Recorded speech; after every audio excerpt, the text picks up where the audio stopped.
Hi friends, എല്ലാവർക്കും നമസ്കാരം.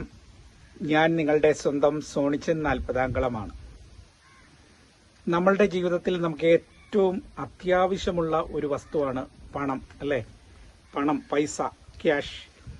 ഇത് നമ്മുടെ ജീവിതത്തിൽ ഏറ്റവും അത്യാവശ്യമുള്ള ഒരു സംഭവമാണ്. അതുകൊണ്ടാണ് നാം പറയുന്നത്, തമാശയ്ക്കാണെങ്കിലും പണമില്ലെങ്കിൽ അത് അവൻ പിണമാണെന്ന് പറയുന്നത്. പണമില്ലാത്തവൻ പിണം എന്ന് പറയുന്നതിൻ്റെ ഒരു കാര്യം അതാണ്. ഏത് കാര്യത്തിനും നാം പണം കൊടുത്താണ് വാങ്ങുന്നതും അങ്ങോട്ടും ഇങ്ങോട്ടും ക്രയവിക്രയമൊക്കെ ചെയ്യുന്നത് പണം വെച്ചിട്ടാണ്, അല്ലേ? ഏത് സാധനം വാങ്ങുകയും മേടിക്കുകയും കൊടുക്കുകയും ഒക്കെ ചെയ്യുന്നത് പണം കൊടുത്തിട്ടാണ്. അപ്പോൾ പണത്തിന് ഇന്ന് നമ്മൾക്ക് ഏറ്റവും വിലയുള്ള ഒരു വസ്തുവാണ് നമ്മുടെ ദൈനംദിന ജീവിതത്തിൽ. അപ്പോൾ പണം നമ്മൾ ജീവിതത്തിൽ ഓരോ അവസരത്തിൽ ഓരോ സ്ഥലത്ത് കൊടുക്കുമ്പോഴും പണത്തിൻ്റെ പേര് പല രീതിയിലായി മാറും. സ്കൂളിൽ കൊടുക്കുമ്പോഴേ, അല്ലെങ്കിൽ മാർക്കറ്റിൽ കൊടുക്കുമ്പോഴേ, അല്ലെങ്കിൽ ഈ പറഞ്ഞ കണക്ക് നമ്മൾ എന്തെങ്കിലും ആർക്കെങ്കിലും സമ്മാനമായിട്ട് കൊടുക്കുമ്പോഴൊക്കെ നമ്മൾ പല പേരിലാണ് അറിയപ്പെടുന്നത്, അല്ലേ? പണം. അപ്പോൾ അതിനെപ്പറ്റി ഒരു പറഞ്ഞു തരാൻ വേണ്ടിയിട്ട് പണത്തിൻ്റെ പല കാറ്റഗറിയെ പറ്റി, അതായത് ഓരോ സ്ഥലത്ത് നമ്മൾ കൊടുക്കുമ്പോൾ പണത്തിൻ്റെ ആ പേര് തന്നെ മാറും. അതിനെപ്പറ്റി പറഞ്ഞു തരാൻ വേണ്ടി നമ്മുടെ സുഹൃത്ത് ഇവിടെ റെഡി ആയിരിപ്പുണ്ട്. അപ്പോൾ റെഡിയല്ലേ? ഇതിനെപ്പറ്റി ഒന്ന് പറഞ്ഞു കൊടുക്കാമോ?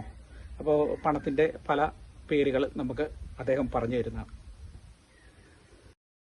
ഈ കാശിനാണെങ്കിൽ പല പേരാണ്. വഞ്ചിയിലിടുമ്പോൾ അത് കാണിക്കുക, സ്കൂളിൽ കൊണ്ടുപോയി കൊടുത്ത ഫീസ്, കല്യാണ സമയത്ത് സ്ത്രീധനം, ഡിവോഴ്സ് ആകുമ്പോൾ ജീവനാംശം, അപകടത്തിൽ കിട്ടുന്നത് നഷ്ടപരിഹാരം, ദാനം കൊടുത്താൽ ഭിക്ഷ, തിരിച്ചു തരേണ്ടതാണെങ്കിൽ കടം, ബാങ്കിലിട്ടാൽ നിക്ഷേപം, ബാങ്കിൽ നിന്നെടുത്ത വായ്പ, പിന്നെ പലിശയെന്നും പിഴപ്പലിശയെന്നും പേര്, പാർട്ടിക്കാർ ചോദിക്കുമ്പോൾ പിരിവ്, പോക്കലിട്ടാൽ പോക്കറ്റ് മണി, അനാഥാലയങ്ങൾക്ക് കൊടുക്കുമ്പോൾ സംഭാവന, കോടതിയിൽ അടയ്ക്കുമ്പോൾ പിഴ, സർക്കാർ ആവശ്യപ്പെടുമ്പോൾ നികുതി, റോഡിൽ കൂടി പോയാൽ ടോള്, ജോലി ചെയ്യുന്നവന് ശമ്പളം, തൊഴിലാളിക്ക് വേതനം, പാടത്ത് പണിയെടുക്കുമ്പോൾ കൂലി, വിരമിച്ചതിന് ശേഷം അത് പെൻഷൻ, ആരെങ്കിലും തട്ടിക്കൊണ്ടുപോയാൽ പിന്നെ മോചനദ്രവ്യം, കണക്കിൽപ്പെടാത്തതാണെങ്കിൽ കള്ളപ്പണം, പത്രത്തിലാണെങ്കിൽ വരിസംഖ്യ, നിയമവിരുദ്ധമായി വാങ്ങുമ്പോഴും കൊടുക്കുമ്പോഴും കൈക്കൂലി, ആചാര്യന്മാർക്ക് കൊടുത്ത ദക്ഷിണ.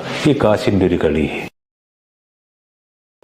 ഈ വീഡിയോ നിങ്ങൾക്ക് ഇഷ്ടമായില്ലേ? പണത്തെ പറ്റി പല പേരുകൾ ഇപ്പം നമ്മൾ ഓരോ സ്ഥലത്ത് നമ്മൾ കൊടുക്കുമ്പോൾ വാങ്ങുമ്പോൾ ഒക്കെ ആ പേരിന്റെ മാറ്റം കണ്ടോ? അപ്പോൾ ഇന്നത്തെ ഈ വീഡിയോ നിങ്ങൾക്ക് ഇഷ്ടമായെന്ന് വിശ്വസിക്കുകയാണ്. നിങ്ങളെപ്പോലെ തന്നെ എനിക്കും ഇതൊക്കെ വളരെ ഇഷ്ടമുള്ള ഒരു കാര്യമാണ്. ഞാൻ ഇങ്ങനെയുള്ള കാര്യങ്ങളൊക്കെ വളരെ ശ്രദ്ധിക്കും. അപ്പോൾ എനിക്കും ഈ വീഡിയോ ഒക്കെ വളരെ ഇഷ്ടമായി, നിങ്ങൾക്കും ഇഷ്ടമായെന്ന് വിശ്വസിക്കുന്നു. നാളെ നമുക്ക് മറ്റൊരു വീഡിയോയുമായി വരാം. അതുവരെ എല്ലാവർക്കും ബൈ ബൈ, നന്ദി, നമസ്കാരം.